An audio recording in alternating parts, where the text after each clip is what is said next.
Hey guys, big topic today. We will be talking about how to come out to your parents, which, as you all know, is a life changing conversation. So that's why we are getting professional advice from Andy Downs, who is a life coach based in the UK and specialized in the LGBTQ plus communities. My name is Andrei, and this is my YouTube channel focused on queer life topics. Enjoy. Hey Andy, Hello, nice to how see are you. you? Yes, good, thank you. Do you think it's more relevant to talk with both of them at the same time or to talk to them separately? And if your parents are still together, then I think you need to ask questions around their sort of relationship together, and think whether or not that they have got very similar attitudes to things, or whether or not they're very, very different. Right. Um, what I would say is that whatever you decide to do, my recommendation would be that you don't necessarily side with one parent or the other. So if you come out and your father, for example, has got a very different attitude towards your sexuality than perhaps your mother has, then it's not to necessarily side with one or the other, because that can sometimes cause even more friction within the family unit. Right. What I sort of have learned from my own experience, but also what I recommend to other people, is that after the coming out conversation, that you allow your parents to have a little bit of time and space just for those two to have, conversations amongst themselves, and for them to sort of decide where they're at in terms of a family unit. Um, Right. it's important to remember that mums and dads, whilst they no doubt love their children equally, mums and dads are very individual people, and that they will have different views Yeah. and attitudes towards um, things happening in the world.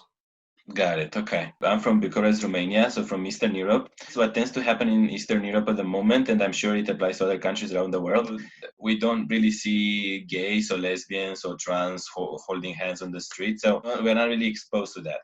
And when it comes to TV, to media, the image that gays have or the LGBT plus have is more like jokes, being funny, so it's not like you wouldn't see a normal couple like having a normal life.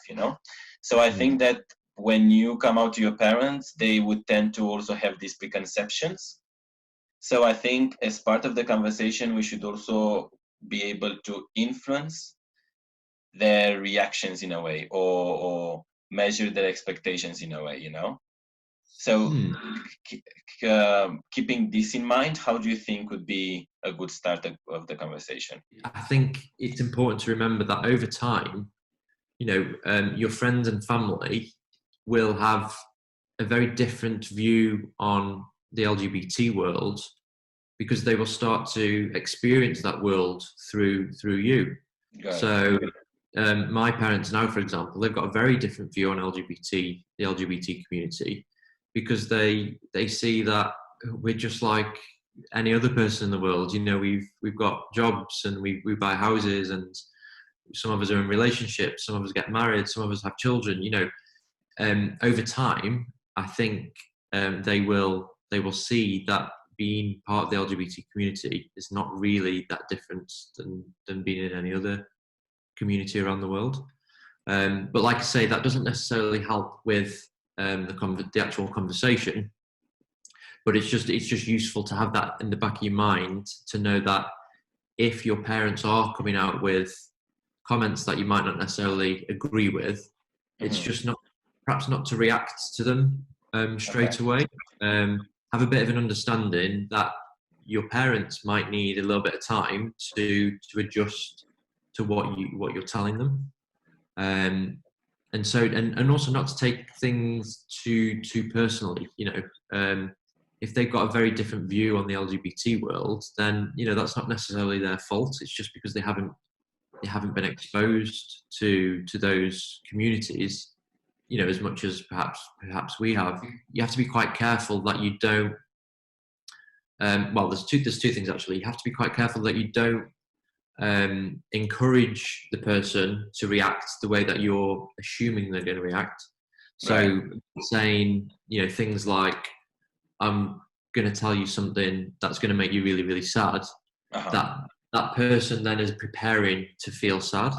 Or I'm going to tell you something that's going to make you quite angry. You're already thinking, you're already prepared to be angry if someone says that to you. The other side of that is that they might not actually react the way that you think they're going to react. So if you said to someone, this is going to make you quite sad, but I need to tell you something, and then they end up not being sad and they're actually quite happy for you, then they could almost be quite upset that you thought that they were going to be sad by something that you were telling them. So what would be a good phrase to start then? I would always recommend that you keep your opening line to the conversation relating back to how you're feeling. So an example might be, I'd like to tell you something really, really important, and I appreciate your full attention. Or I've got something to tell you, and I'm quite nervous to tell you it. So can we just have a bit of a conversation? That's really good advice, right? So putting it more on yourself rather than rather than thinking how the other is gonna feel. Exactly. Right, Exactly. I like that. If someone starts a conversation and says, I've got something really important to tell you, and I'm quite nervous about telling you, then most people will automatically start thinking, okay, how can I support this person, before they've even actually said what they need. Right, that's a really good one. Cool. Now, obviously, you're still not 100% sure how they're going to react to when you actually say those words. I'm gay, or I'm lesbian, or whatever words you need to say. You still don't know how they're going to react, but no one can take away from you how you feel. So by having the opening sentence relating to exactly how you feel, no one can dispute that. No one can disagree with you, because it's how you feel in that moment. Perfect. Right. Cool. Okay. So now if we try to just think of some blockers that parents are very likely to come up with, and how do we actually react to those blockers? What would be a good technique though? So for instance, if I'm a parent and I say, yeah, but you're just gonna be lonely, or I'm not gonna have kids then, because it's all assumptions, no? These blockers, they are basically assumptions. So how do we tackle them? Well, first of all, I think it's really important that when you get into that conversation, that you have to understand that, the majority of people have often got a view of how they think their life is going to pan out in the future. And so parents, they might have a view that their children are going to, if they've got a son, for example, they might assume that their son is going to grow up, he's going to meet a wife and have children. That might be the view of some parents out there. Not all parents, but some parents. But my point is that you should always appreciate that a lot of people have got a view or a vision of what they think their life is going to be like, and the life of the people around them. And so if your parents are putting these blockers up, or questioning, what that means for your life or their life, it's just important to, again, not to react too much to those things, because they've just been given a piece of information that might be shocking to them. It might be challenging to them, because it's changing their vision of what they thought their life would be like. So you have to give people a little bit of time to adjust to this new vision of how their life is going to turn out, and almost kind of have a little bit of an understanding towards that as well, and just say, look, I understand that this might mean that you might not have grandchildren from me, or whatever other blocker that they're putting in front of you. But then to emphasize that, the most important thing is that I am being authentic towards you, that I'm being honest towards you, and that by me being honest and authentic, I'm more likely to be a much happier, healthier person in the future. I experienced that. My mum said to me, one of the first things that came into my head was that I'm not going to have any grandchildren from you. And I understood that, and I had empathy towards my mum for having that thought. But bringing it back to me, I thought, well, I can't just live a lie and have grandchildren just to make my parents happy. The most important thing for me is for me to look after my own happiness. And that my happiness and me living authentically as a gay man, might impact on the unhappiness of someone else in my life. But that, unfortunately, is just the way that the world works sometimes, is that we're not all on the same page. We're not all going to agree with everything. And when it comes to sexuality, there's not really anything that I can do about it. It's just part of me. Got it. And also on this note, I also think it's important to be honest, not to be sincere on this blocker about not having children, because you can easily say, yeah, I can have children by, I can adopt, but is it that really what you want? Maybe that's not what you want. No? So why to set false expectations? Yeah, no, that's a really, really good point. And I guess honesty runs through the whole of the conversation. It's just really important to be really honest. And you're right, not to set up false expectations for the future. But also, I think one of the key things to the conversation and that feeling of being prepared is to have a support network behind you, whether that's friends that you've told before your parents that are supporting you, or there's loads of charities and helplines that you can tap into to give you that support. And I think when you're having those conversations, and if your parents are putting up blockers or questioning, how safe you're going to be, or if you're going to be lonely, I think it's to remind them that you've got a big support network behind you. When the time feels right, you might want to bring up examples that are the opposite of what they're saying. So, you might have a friend who's been in a serious relationship for a few years, who are in a same-sex couple. You might want to use them as an example that, I've got a friend who's gay and he's been in a relationship for 3 or 4 years now and he's not lonely. So, it's not the case that members of the LGBT community are gonna be lonely. But again, it's picking that right time. So that might be part of a follow-up conversation in a week's time or a few days' time. I think that a very common blocker would be that this is your choice. And having this in mind, that this is my child's choice, so what do I do as a parent to influence this choice, right? So how me coming out to them, how would I ensure them that this is not a choice? That's a really difficult question, but a really great a really great question. I think it's about, in a non-defensive way. So rather than trying to defend, your answer, it's trying to explain to them in a gentle way that this really is not a choice. I think anyone in the LGBT community will tell you that it's not a choice. I think a lot of people in the LGBT community, if it was a choice, perhaps wouldn't choose to be in the LGBT community because it might have meant that they had a better childhood or a better time being a teenager.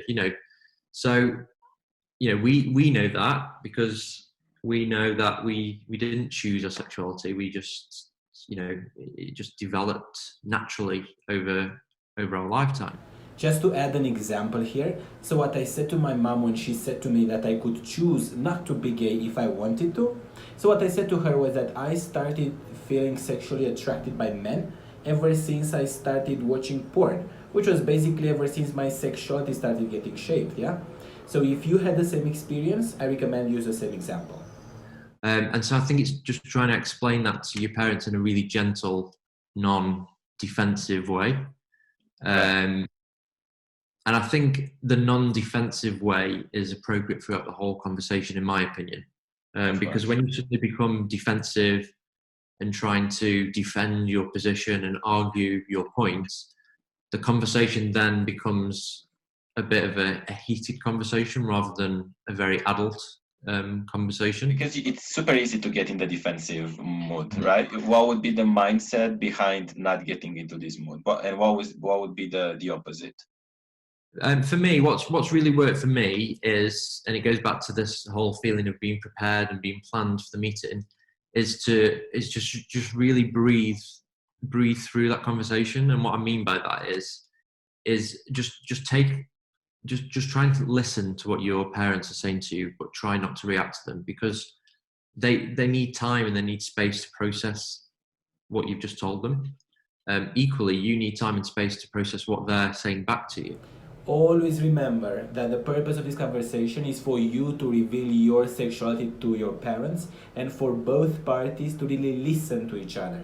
You lead the conversation, so you need to stay calm, show empathy, really listen to what they are saying to you, and as Andy said, try not to react too much to them at this point. It can be a very emotional conversation. It can be a sad conversation. It can be a very angry conversation. So yeah, it's just really important to just remember that the words that are said in that conversation might not necessarily represent A, what your parents do think, but B, what your parents will think in a few weeks or a few months or a few years. Some people say things that they don't mean when they've been shocked or upset. I would recommend not coming across as you challenging their view, okay. but more having a discussion. Okay, well, what do you mean by that? Where have you got that view from? That gay or lesbian women are lonely people. Where just so I understand, where have you got that view from? Perfect.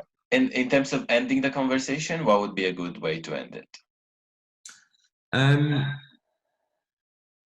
guess it all depends on their reaction. If their reaction is okay, you've told me now, I don't want to talk about it again, then the way that I would end the conversation would be, okay, thank you for listening. I'm going to be here if you want to talk to me. Right. Whether you might live in the same house still, so you might have to give them a bit of space while still living in the same house, which would be quite difficult. A lot of our conversation today has been if our parents have had a negative reaction to us coming out. Some people are really lucky and their parents have a very positive reaction to them coming out, and they might be really intrigued about finding out more about your life and have you got a boyfriend, have you got a girlfriend, have you got a partner? They might want to keep asking you loads of questions, and that's fine if you feel comfortable answering those questions. But even regardless of the reaction, whether it's positive or negative, I would always end the conversation by just saying, look, I'm going to be here. Let's just give ourselves a little bit of time to process what's gone on here today, because it's quite a big deal for me and for you. And let's just talk when it feels good to next talk, I guess. And if you have got a very loving relationship with your parents, just tell them that you still love them, because they might be hurting a little bit inside. And just let them know that you're still the same person, that you still love them, and that you're still who they thought you were, but just with a different sort of level to you now. And do you think the age you are has an influence on how parents listen to you, how parents perceive the message? I don't know. There's kind of different ways of looking at it. I mean, the older that you are, I guess the longer that you've been, portraying a lie to people, or a false version of yourself, and so therefore people might find it more difficult to come to terms with, because they've been so used to you being, a straight person for so many years, and now you're not that straight person that they thought that they knew. Right. So they might actually find that more difficult to handle. On the flip side of that, I've spoken to people that came out when they were quite young, like 18 or even younger, 16, 15. And some of the parents have turned around and said, "Oh, it's just a phase. You're just young. You're just experimenting. You're just trying to get it out of your system," kind of thing. And I didn't experience that because I was 23 3, I think, when I came out. And my parents didn't say that to me, but I can only imagine how like difficult that must be to hear your parents say, "Oh, it's just a phase," when you know deep down inside that it's not a phase. That this is just who you are and this is how you feel. And so, I really don't think age definitely doesn't matter when you come out. Like I've said a few times now, it's just more important that you feel prepared for the moment that you do come out. But I guess depending on what age you are, just bear in mind that your family or friends might have, those sorts of views, depending on if you're really young or if you're, a little bit older. And so it'll always be my recommendation for people to come out when the time is ready, when the time is right, because the minute that you can start living an authentic life and being open about it is the moment that you can really start to to live the life that you were supposed to live. We spoke about the right moment to come out. I believe that before you come out to other people, you need to come out to yourself, to truly come to terms with being gay and be okay with that. I remember the first time I came out, and that happened with one of my friends. What I said was, "I think I'm gay." And you might want to avoid this kind of phrases showing that you're unsure. If you said to your parents, "I think I'm gay," they might say, "Oh, so there is a chance you're not gay." That's why I recommend you practice with other people before you come out to your parents. Also, showing them that you really know who you are and you know what you're doing might make them feel more relieved. Now, if you are really unsure of how you're feeling, or you still want to explore, or you're bi, then that's a different topic. But knowing who you are is key. In your experience, for instance, how did you feel before coming out and after coming out?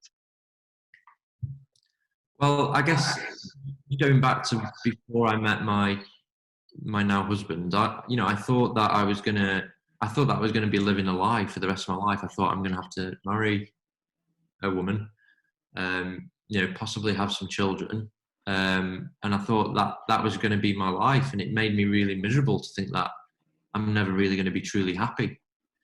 And so it wasn't really ever really an option for me to not come out to my family, because I just knew this is what I had to do. Now that's just my experience. I know that there are a lot of people out there that have got married to a woman, and obviously I'm talking specifically about gay men at the moment, and are living the life that I feared that I would have to live myself. I'm a big believer in that people come out when they feel that they're prepared to come out, and if that takes years, then that's just their situation. The only thing that I can do is tell people that the moment that I came out to my parents and the rest of my family and friends was the day that my life completely shifted and did a U-turn. Mm-hmm. I went from trying to hide everything in my life to living a really open, honest life. And not just in the LGBT community, but all the work that I do as a life coach, it's all about getting people to decide exactly who they are and exactly what they want in life. Because if you can figure out those two things, and if you can live your life according to those two things, that is the recipe for happiness and success. If you like this video, and if you encourage this initiative of providing professional advice on queer life topics, then please hit subscribe.